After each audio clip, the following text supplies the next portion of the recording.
Tudo o que você precisa saber sobre inteligência artificial. Primeiro, vamos para a definição. Inteligência artificial é uma área da ciência que estuda com que máquinas desenvolvam e reproduzam comportamentos humanos, ou seja, raciocínio lógico, capacidade de decisão, entre outros. Existe uma frase bem famosa de Alan Turing, matemático, considerado o pai da computação, que diz: um computador pode ser considerado inteligente se, ao ser utilizado por outro ser humano, esse ser humano fique em dúvida se ele está falando com uma máquina ou com um ser humano de fato. Essa área não é nova, tá? Ela está muito em alta hoje em dia, mas ela vem sendo estudada desde 1950. Então, de lá para cá, várias inteligências artificiais já foram desenvolvidas em diversas áreas, como na saúde, na educação, entre outras. Hoje, existem várias inteligências artificiais sendo utilizadas aí por empresas, pessoas físicas, jurídicas, etc. E algumas delas, né, são mais famosas. Então, para desenvolvimento de imagens, por exemplo, a partir de comandos, existe o Midjourney, existe o DALL-E ou DALL-E. E para textos existe tanto o BART,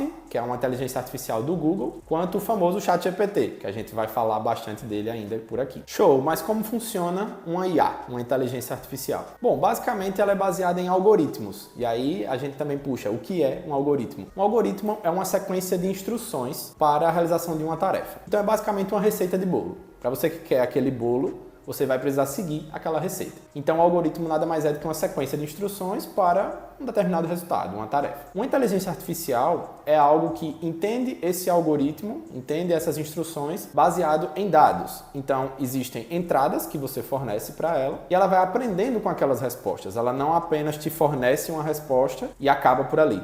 Ela aprende com aquilo e armazena aquilo no cérebro dela, vamos dizer assim. Quais são as aplicações da IA no nosso dia a dia? Então, a inteligência artificial já é utilizada, por exemplo, na saúde, para inferência de diagnósticos, claro, supervisionado por um ser humano, por um médico ali, mas já consegue ser muito útil na área da saúde. Na área de finanças, para vocês terem uma ideia, é muito utilizada a inteligência artificial para conseguir, com o histórico de algumas ações e algumas variações da bolsa, por exemplo, entender se aquele investimento é mais arriscado ou menos arriscado. O aprendizado, então, nem se fala. Tem diversos aplicativos ali para aprendizado de línguas, etc., que conseguem personalizar a experiência do usuário baseado na inteligência artificial, em como aquele usuário utiliza a plataforma. Então, assim, a inteligência artificial hoje ela é bastante utilizada e presente no nosso dia a dia. Vamos abrir espaço aqui para falar do ChatGPT, inteligência artificial que está todo mundo falando ali na mídia, no mundo inteiro. O ChatGPT é uma inteligência artificial de rede neural de alta complexidade. Ela não se conecta à internet. Muita gente acha que ao fornecer um comando, ela vai pesquisar e te retorna uma resposta. Não é verdade. Ela utiliza apenas a própria base como referência ali para as informações e para as respostas. Imagina o tamanho dessa base, né? Uma base gigantesca que nunca foi disponibilizada para a sociedade em geral, então por isso o ChatGPT está tão em alta. E o que é que a gente tem que se atentar em relação ao ChatGPT? O comando que você fornece, a complexidade das informações que você dá, vai ser compatível com a sua resposta. Então, se você dá um comando muito simples, ele vai te dar uma resposta super genérica. E às vezes não é o que a gente está buscando. Eu já vi alguns relatos de pessoas que deram comandos super superficiais ali para o ChatGPT. Ele retornou respostas super abertas, super abrangentes. Não era o que ela estava esperando, ela achou que o ChatGPT não era para ela, que isso não servia para a área dela. Então não é assim. A gente precisa dar comandos corretos,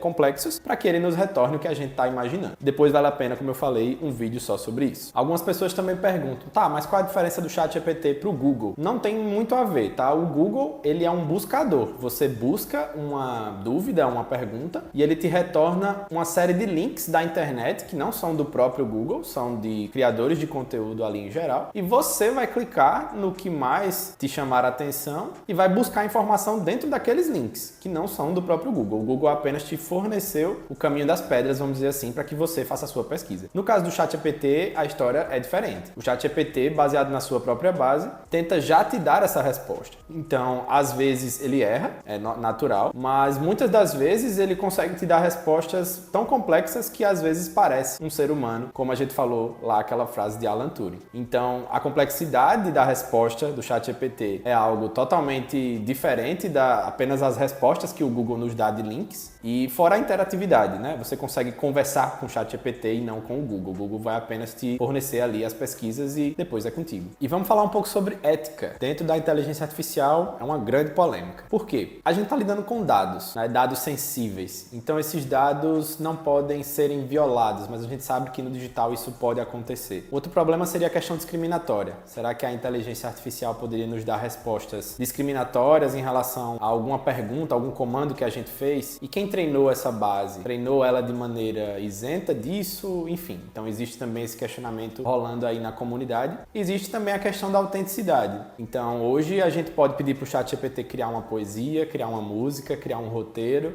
e isso tira um pouco da autenticidade das futuras criações ali no ramo, principalmente da criatividade em si. Então, será que fui eu que criei ou será que foi o ChatGPT, por exemplo, que criou essa música, essa poesia? Então, existe essa grande polêmica e isso vai ser trabalhado ao longo dos anos. Não tem outra maneira da gente já conseguir prever e fazer uma legislação que já previna esses problemas. Eles vão começar a ocorrer, isso é fato, e a gente vai poder aprender com os erros e conseguir cada vez mais minimizá-los. Então hoje a gente aprendeu que a inteligência artificial é muito mais do que só o ChatGPT e que a gente deve estar em constante aprendizado, estudo, acompanhando, se atualizando, evoluindo a cada dia. Também aproveito para dizer que o canal vai ser sempre embasado em artigos, livros, podcasts. Eu vou sempre deixar na descrição aqui do vídeo tudo que eu estudei para montar os vídeos, para que a percepção seja sempre embasada em quem tem conhecimento sobre a área e não só por experiências nossas. Vou deixar uma reflexão final aqui para a gente discutir lá nos comentários.